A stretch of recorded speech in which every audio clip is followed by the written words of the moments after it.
One more repetitions, जो कि भाई तुम लोग नहीं कर पाते। आप 12 को मार दोगे, वो फिर कहेगा 13। जो 13 पे जो बात आती है ना, 13 ही लोग नहीं कर पाते हैं इसको। वन मोर रेपिटेशंस मुझे भी मारना है और मुझे भी अपनी फिटनेस लाइन को आगे प्रोसीड करना है। तो भाई पहली बात आती है, तो फिर दोस्तों क्या हाल चाल है। आशा करता हूँ सब लोग बढ़िया होंगे और ज़िंदगी के मज़े ले रहे होंगे। तो भाई आज का मसला वन मोर रेपिटेशंस, जो कि भाई तुम लोग नहीं कर पाते हो। और आदमी अगर आप लोगों को अगर जज करेगा ना कि भाई आप कब से जिम कर रहे हो या फिर आपकी फिटनेस कैसी है, वो एक बार 12 या फिर 15 रेपिटेशन देगा अपने वेट के हिसाब से। और भाई आप 12 को मार दोगे, वो फिर कहेगा 13। जो 13 पे जो बात आती है ना, 13 ही लोग नहीं कर पाते हैं इसको। ऐसे समझ के चलो भाई, वन मोर रेपिटेशंस बहुत लोग नहीं कर पाते हैं। तो भाई आप कैसे कर सकते हो one more repetitions? One more नहीं, 2 मोर रेपिटेशंस आप कैसे अपने सेट में बढ़ा सकते हो?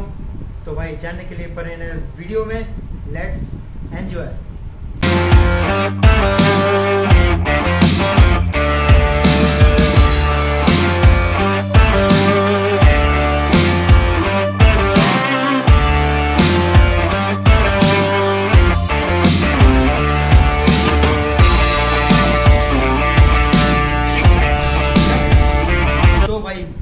रेपिटेशंस आप लोग ये लगाना चाहते हो कि भाई वन मोर रेपिटेशंस मुझे भी मारना है और मुझे भी अपनी फिटनेस लाइन को आगे प्रोसीड करना है। तो भाई पहली बात आती है कि भाई डेली वर्कआउट। अगर आप लोग डेली वर्कआउट कर रहे हो, तो अगर आप लोग एक ही जिम में अगर डेली वर्कआउट कर रहे हो और अलग अलग वर्कआउट अलग अलग मसल को आप लोग ट्रेन कर रहे हो ना, तो आप लोगों को सीधा सा पता होगा कि भाई कितने वेट पे मैं कितने रेपिटेशंस लगा लेता हूँ। अगर कोई सामने से बंदा आएगा ना, तो वो अगर देख के कहेगा कि इतने वेट पे इतने लगाओ, नहीं लगा पाओगे। लेकिन बंद।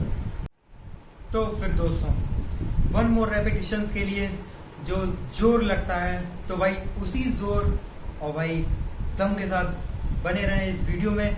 तो भाई वन मोर रेपिटेशंस के लिए सबसे पहली बात जो आती है ना, वो आती है भाई आपकी मस्कुलर और भाई आपकी क्लीन डाइट।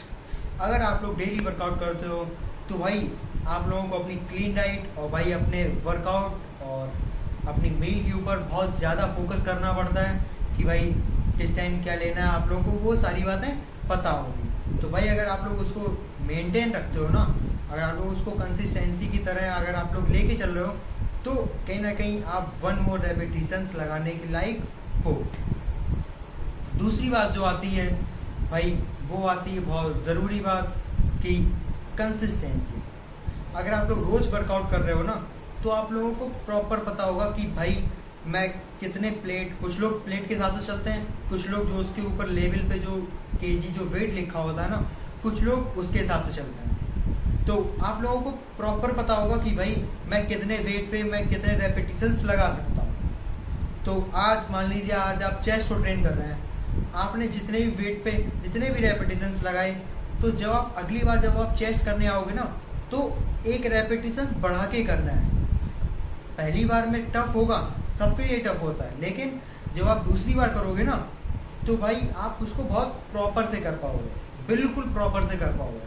और कहीं ना कहीं आप तभी आप समझ जाइएगा कि भाई मैं बेटर से बेस्ट की तरफ प्रोसीड कर रहा हूँ, क्योंकि भाई प्रोसीड करना ना बहुत ज़रूरी होता है। और भाई जो तीसरी बात जो आती है ना, वो आती है भाई मोटिवेट योरसेल्फ। भाई ये बहुत ज़रूरी है कि भाई आप अपने आप को कितना कंसिस्टेंसी में रख रहे हैं और भाई आप अपने आप को कितना मोटिवेट रख रहे हैं। क्योंकि भाई डीमोटिवेट बहुत सारे लोग हो जाते हैं, जो कि फिर वो जिम क्वाइट तक उनकी बात पहुंच जाती कि भाई अब जिम को लीव कर दूंगा और अब मैं वर्कआउट नहीं करूंगा। तो भाई आप लोगों को बिल्कुल ऐसा नहीं करना है।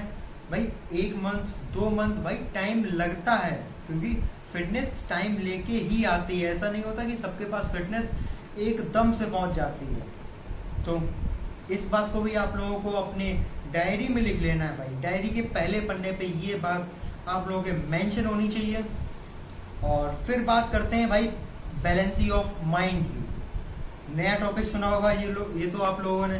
भाई जो बैलेंसी ऑफ माइंड होता है ना, उसका सिर्फ एक ही कॉन्सेप्ट होता है कि भाई अपने माइंड को बिल्कुल बैलेंस रखना कि भाई मुझे जिम का टाइम आ रहा है तो मुझे यहाँ नहीं जाना है, मुझे कोई एक्स्ट्रा बर्डन नहीं लादना है अपने पीठ पर कि भाई मैं दोस्त आया दोस्त के साथ निकल गया, कोई लेने आ गया तो मैं उसके साथ निकल गया, मतलब ऐसे ही थोड़े बहुत अपने एक्स्ट्रा वर्क की तरफ चला गया। नहीं, जिम के टाइम ओनली जिम भाई। तो ये होता है भाई बैलेंसी ऑफ माइंड। और आप लोगों को अपने दिमाग पे चलाते रहना है हर टाइम कि भाई मैंने आज क्लीन डाइट ली है, हेल्दी डाइट ली है, और आज मुझे बढ़िया से वर्कआउट करना है और कहीं ना कहीं वर्कआउट सक्सेस की ओर लेके जाना है। और मुझे वर्कआउट, हर मसल का वर्कआउट मुझे अच्छी तरीके से करना है और उसको बढ़ा के करना है। रेपिटेशन तो बढ़ानी है, बहुत ज़रूरी है भाई। और फिर लास्ट में जो बात आती है ना, वो कहीं ना कहीं आपके फेवर में आती है भाई, टेस्टोस्टेरोन लेवल। कुछ लोगों को लगता है, कुछ लोगों को क्या भाई, सभी को लगता है, ये जो चीज़ जो अब मैं बोलने जा रहा हूँ ना, ये सबको लगता है कि भाई मैं इसी की वजह से 1 मोर रेपिटेशंस नहीं कर पाता हूँ। तो वो बात आती है भाई टेस्टोस्टेरोन लेवल की। आप लोगों के माइंड में चलता रहता है कि भाई आज तो टेस्टोस्टेरोन लेवल बिल्कुल लो है, तो आज तो भाई भारी वेट भी नहीं उठेगा, और भाई कहीं ना कहीं आज वर्कआउट भी लो होगा, मतलब वेट नहीं उठेगा। तो फिर लास्ट में माइंड में आता है कि भाई आज जिम रहने ही देते हैं। भाई ऐसा तो बिल्कुल भी नहीं करना है, ये तो ऑप्शन लगाना ही नहीं है अपने ऑप्शन में कि भाई आज मैं जिम नहीं जाऊंगा। संडे है या फिर इन केस आपकी जिम बंद है किसी भी कारण से, तो जिम नहीं जाना है, अदरवाइज आपको जिम डेली जाना है। तो भाई टेस्टोस्टेरोन लेवल लो हो या फिर बूस्ट, आपके वर्कआउट में कोई भी कठिनाई या फिर कोई भी डिक्रीमेंट बोल लें तो भाई वो बिल्कुल नहीं होना चाहिए। आपको हमेशा ये सोच के रखना कि भाई हाँ मैं अपना बेस्ट दूंगा। जिम में घुसने से पहले ये सोच लो कि आज मैं अपना बेस्ट दूंगा और मैं अपना बेस्ट दे के रहूंगा जिम में। तो भाई कैसे लगी आज की वीडियो और आज का अपना मोटिवेशन 1 मोर रेपिटेशंस। भाई 1 मोर रेपिटेशंस, और यही सब बातें आप फॉलो करके ना 2 मोर रेपिटेशंस खुद कर सकते हो, खुद। तो भाई कैसी लगी आज की video, like comment and share करके जरूर बताइएगा। और भाई ऐसे ही टॉपिक मैं कवर करता हूँ इस चैनल पे, सूयल जिम्नेशियम पे।